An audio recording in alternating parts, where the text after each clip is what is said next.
Cours de français niveau B1, les adverbes.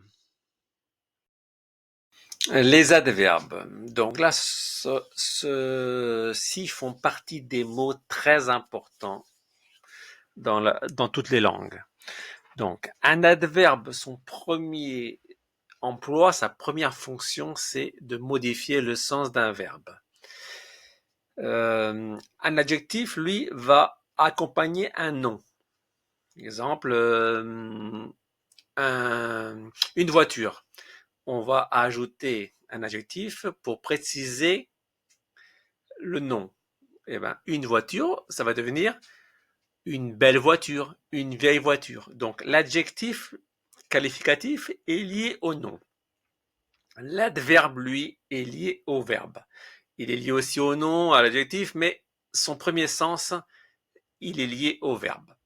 Alors, on va prendre un exemple. Donc là, il y a les différentes circonstances. Donc, il y a le lieu, le temps, la manière, négation, quantité, fréquence, affirmation et doute, liaison. Il n'est pas nécessaire de les apprendre par cœur, mais en revanche, vous devriez vous en servir à plusieurs reprises pour que vous les sachiez parfaitement et ça va améliorer votre dialogue. Alors, je prends le verbe manger. Eh ben, si je vois le lieu, je peux manger ici, dedans, dehors. Je peux manger partout. Je peux manger maintenant, aujourd'hui. J'ai mangé hier et je vais manger bientôt. La manière, bon, je peux manger bien, mal, vite. Je peux manger suffisamment. Je peux manger rapidement. La négation, eh bien, ne pas, je ne mange pas. Ou alors, je ne mange plus, je ne mange jamais. Ou je ne mange rien. La quantité, je peux manger peu, je peux manger moins, je peux manger beaucoup, je peux manger trop. La fréquence, je peux manger souvent, parfois, toujours, jamais. L'affirmation et le doute, est-ce que vous mangez? Oui. Ou alors peut-être. La liaison. Alors la liaison, c'est quand vous faites quand il y a une phrase avant et vous mettez ce mot-là pour lier ce qui a été dit avant avec ce que vous allez dire maintenant. Exemple, vous avez dit avant, je n'aime pas le poisson. Point. Et ben là, vous commencez. En revanche, c'est pour dire le contraire. En revanche, j'aime la viande. Alors, si vous mettez en revanche, cela a un rapport avec ce que vous avez dit avant. Donc, là, c'est l'opposition. On peut dire cependant, en revanche. Donc, je reprends l'exemple. Je n'aime pas le poisson. Ça, c'est la phrase simple. Point.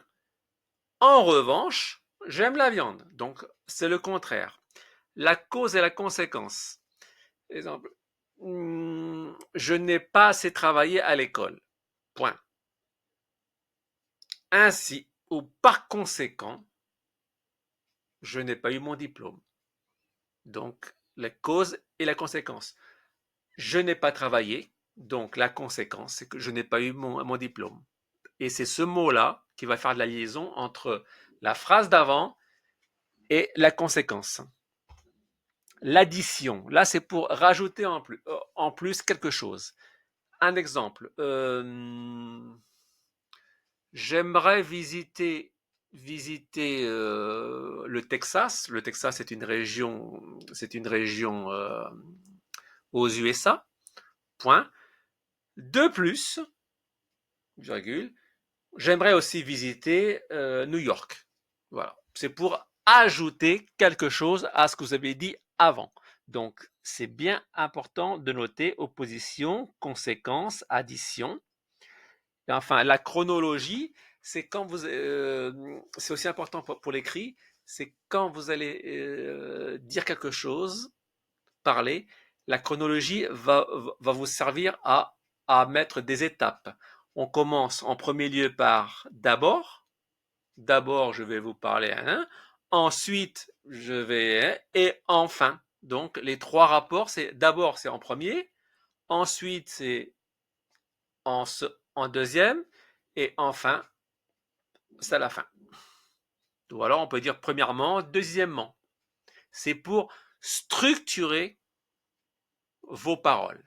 Au lieu d'aller dans tous les sens, vous commencez d'abord par premièrement, deuxièmement et enfin. Donc ça, ce tableau-là est extrêmement important.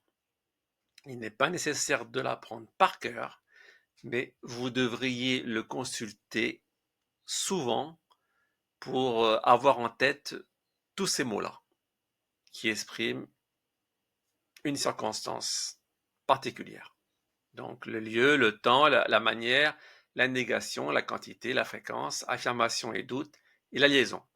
Donc je vous invite vraiment à le consulter et à en prendre conscience qu'ils existent. Voilà, c'est fini.